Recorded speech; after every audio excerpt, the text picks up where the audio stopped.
কথায় বলে ননি যদি তুলতে হয় সকাল সকাল তোলো, আর কৃষ্ণ যদি ভজতে হয় শিশু বয়সে ভোজো। কেননা সকাল সকাল ননি তুললে সুন্দরভাবে ননিটা ওঠে, আর শিশু বয়সে কৃষ্ণ ভজলে গোবিন্দর চরণ পাওয়া যায়।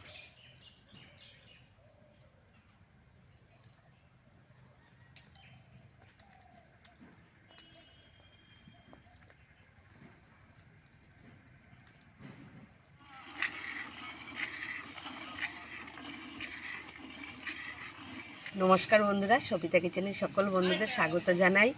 আজকে আমি করব ঘরোয়া পদ্ধতিতে একদম হাতে টানা ঘি।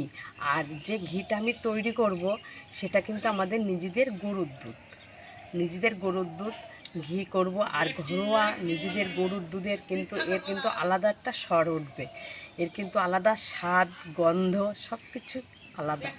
তা এই যে দুধ নিয়ে নিয়েছি আমি, এখানে 1 কিলো দুধ আছে। আমি জাল দিয়ে সর তুলে তারপরে ঘি তৈরি করব। তার জন্য আমি এই যে কড়া নিয়ে নিয়েছি, কড়াটা উনানের উপর বসিয়ে দেব। আমি দুধ জাল দিয়ে দুধটা কিছুক্ষণের জন্য রেখে দিয়ে তারপরে সর পাড়িয়ে তারপরে কিন্তু সরটা তুলব। আর এই যে সরের ঘি তৈরি হবে এ কিন্তু কিনা ঘির সাথে কিছু না, এ ঘি স্বাদে গন্ধে একদম আলাদা। আর এই ঘিটা আমি তুলব, হাতে টেনে তুলব। আমার ভিডিওটি আপনারা কিন্তু প্রথম থেকে শেষ পর্যন্ত দেখবেন, ভালো লাগবে। আমি কিভাবে ঘরোয়া পদ্ধতিতে হাতে টেনে ঘি তৈরি করি আপনারা কিন্তু অবশ্যই দেখবেন। তা প্রথমে দুধটা ছেঁকে আমি কড়াইতে দিয়ে দেব।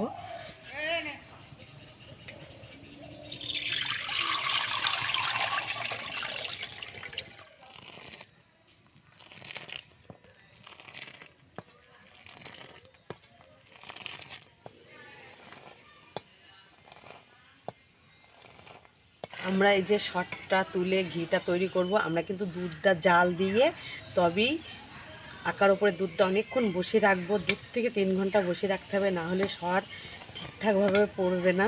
সেই সরটা তুলে নিয়ে তারপরে 3 থেকে 4 দিন সরটা তুলতে হবে, তুলে নিয়ে তারপরে ঘি তৈরি হবে। তা আর দুধটা আমরা এইভাবেই জাল দেবো, এইভাবে টেনে টেনে জাল দিতে হবে। যত এইভাবে টেনে টেনে জাল দেবো আর এইদিকেই ফেনা ফেনা উঠবে, আর তত সরটা আর সুন্দর হবে।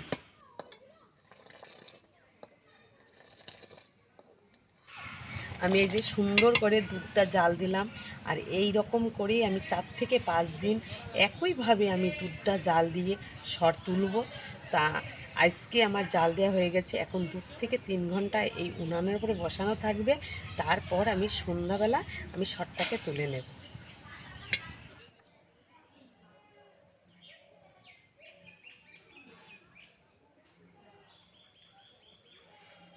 দুধটা জাল দিয়ে 3-4 ঘন্টা রেখে দিয়েছিলাম উনানের ওপরে। দেখুন বন্ধুরা কত সুন্দরভাবে সরটা পড়েছে, দেখুন, দেখেছেন? আর সরটা মনে হচ্ছে হলুদ কালার। কিন্তু আমি এবারে সরটা তুলে নেব। একটা চামচ নিয়েছি, চামচ দিয়ে এইভাবে বন্ধুরা দেখুন কত সুন্দর আর কতটা মোটা হয়েছে। আপনারা দেখুন, দেখলে বুঝতে পারবেন। দেখেছেন সরটা কিন্তু অনেকটা মোটা হয়েছে। দেখুন সরটা কতটা মোটা হয়েছে, দেখুন, এই দেখুন, দেখেছেন?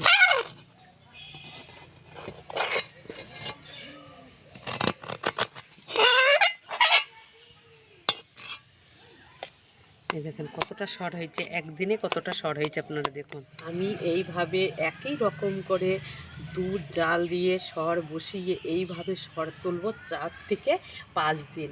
4 থেকে 5 দিন সর তুলে একই জায়গায় তুলে রেখে দেব। আর এই সরের ভেতরে আমি একটু টক দই দিয়ে দেব। আপনাদের কাছে টক দই না থাকলে লেবু দিয়েও দিতে পারবেন। দিয়ে ভালো করে ঘুটিয়ে সরটাকে আমি রেখে দেব।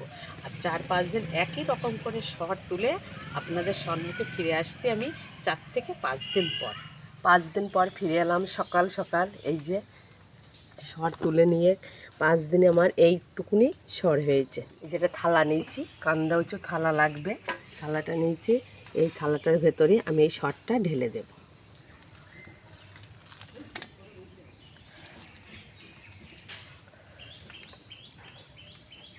হাত দিয়ে এবারটা এইভাবে টেনে নেব। এইভাবে এইভাবে মশকে নিতে হবে আগে, জল না দিয়ে। আমি এই যে হাতে টানা ঘি বলেছিলাম, হাতে টানা মানে হাতে এইভাবে করে টেনে টেনে ঘি তুলে নেব বা ননি তুলে নেব। আর যারা অনেক ঘি তোলে, বাজারে যে ঘিগুলো বিক্রি হয় সেগুলো কিন্তু হাতে টানা ঘি না, ওগুলো কোনো মেশিনের সাহায্যে দিয়ে ননিটা তোলা হয়। ওর ঘি ওই জন্য অতটা স্বাদ হয় না।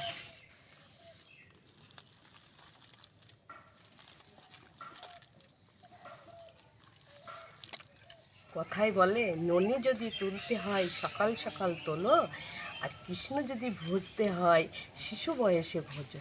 কেননা সকাল সকাল ননি তুললে সুন্দরভাবে ননিটা ওঠে, আর শিশু বয়সে কৃষ্ণ ভজলে গোবিন্দর চরণ পাওয়া যায়। সুন্দরভাবে আমার ফাটানো হয়ে গেছে। এবারটা কিন্তু আমি ঠান্ডা জল দেব। এ দেখুন সুন্দর। আর এটা শীতকালীন ঘি তুলছে তো, সবই ঘি বা ননি উঠে পড়বে। দেখুন না, যেই দেবো সব উঠে পড়বে।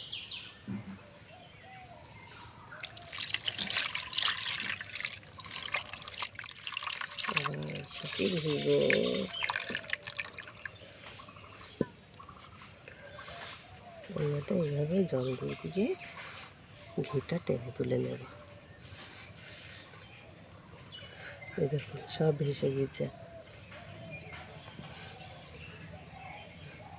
হাতে। দেখুন বন্ধুরা, যে জল দিয়ে আমি এইভাবে নাড়িয়ে ঘি সব ভাসে নিয়েছি।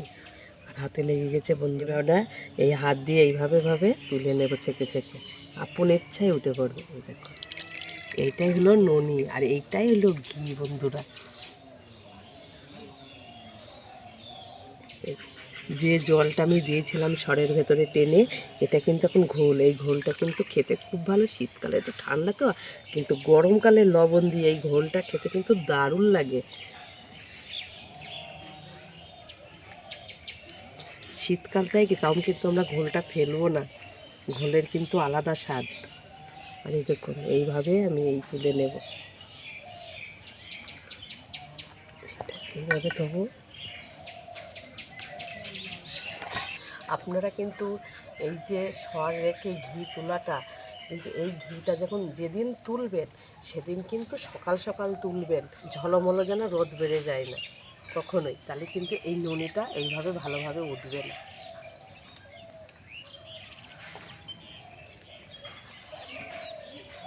এই যে আস্তে আস্তে করে জলের ওপরে যে ননিগুলো ভেসেছিল আমি তুলে নিয়েছি। এই ঘোলটা আমি এই যে ঘটিতে ঢেলে নেব, তলায় যে ননিটা আছে, তারপরে আমি আস্তে আস্তে তুলে নেব। এটা কিন্তু ঘোল, খেতে খুব সুস্বাদু।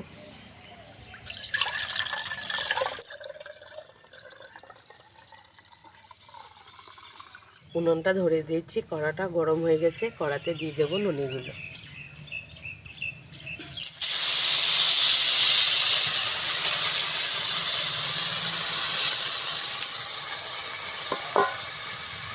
আর এই যে লেবু পাতা নিয়েছি, এই লেবুর পাতা কিন্তু ঘি জ্বালানোর সময় অবশ্যই আপনারা দেবেন। আর এটা কিন্তু পাতি লেবুর পাতা দিতে হবে। দিয়ে দেবো লেবুর পাতা। এবার জাল দিয়ে আস্তে আস্তে জাল দেব। এই দেখুন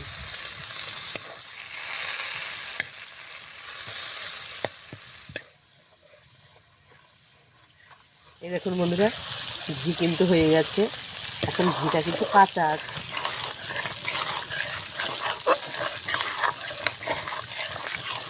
ঘিটা কিন্তু হয়ে গেছে, আমি নামিয়ে নেব। এই দেখুন ঘিটা নামানো হয়ে গেছে। তা এই ঘি কত সুন্দর হয়েছে। আর ঘির ভেতরে যে লেবুর পাতা আছে, এগুলো কিন্তু ফেলবো না, এটা কিন্তু আমরা ভাত দিয়ে সঙ্গে খেয়ে নেব। এই যেটা সুতির সাদা ন্যাকড়া নিয়েছি, এই ন্যাকড়াটা এই বাটিটার ওপরে দিয়ে দেব, এইভাবে নিয়ে দেব, তাহলে খাকিটা ধরা পড়ে যাবে, ঘিটা সুন্দরভাবে ছেঁকা হয়ে যাবে।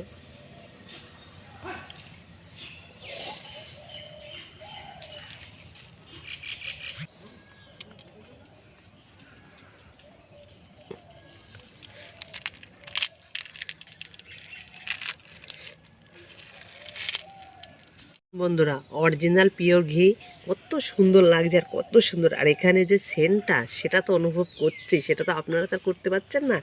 দেখুন বন্ধুরা, খাঁটি ঘি, গ্রাম বাংলার সম্পূর্ণ খাঁটি ঘি, হাতে টানা লেবুর পাতা দিয়ে জাল দিয়া এত সুন্দর ঘি। দেখুন সম্পূর্ণভাবে গ্রাম্য পদ্ধতিতে ভাবে হাতে টেনে ঘি তৈরি করে আপনাদের সাথে তো দেখালাম। আর এই ঘির কিন্তু স্বাদে গন্ধে কিন্তু পুরো ভরপুর। নিজের গরুর দুধ থেকে খাঁটি ঘি তৈরি করলাম। আপনারা কোনো গ্রামে যদি বাড়ি হয়, দুধ কিনে এইভাবে শীতের দিনে সর তুলে ঘি তৈরি করবেন, খেতে তো দারুণ লাগবে। আর স্বাদে গন্ধে কিন্তু একদম অন্যরকম কিনা ঘি, আর এ ঘি কিন্তু একদম আলাদা। আর এই রকম ঘি গরম ভাতের সাথে তো জমে যাবে, আর একটু সঙ্গে যদি থাকে আলু সিদ্ধ, বন্ধুরা সকালবেলা এইরকম তো খাওয়া দাওয়া তো বিশাল ব্যাপার। তা আজকে আমি ভিডিওটা এখানেই শেষ করছি। আপনাদের সাথে দেখা হবে নতুন একটা রেসিপির সাথে। ভালো থাকবেন, সুস্থ থাকবেন, আমার সকলে কিন্তু সাবধানে থাকবেন।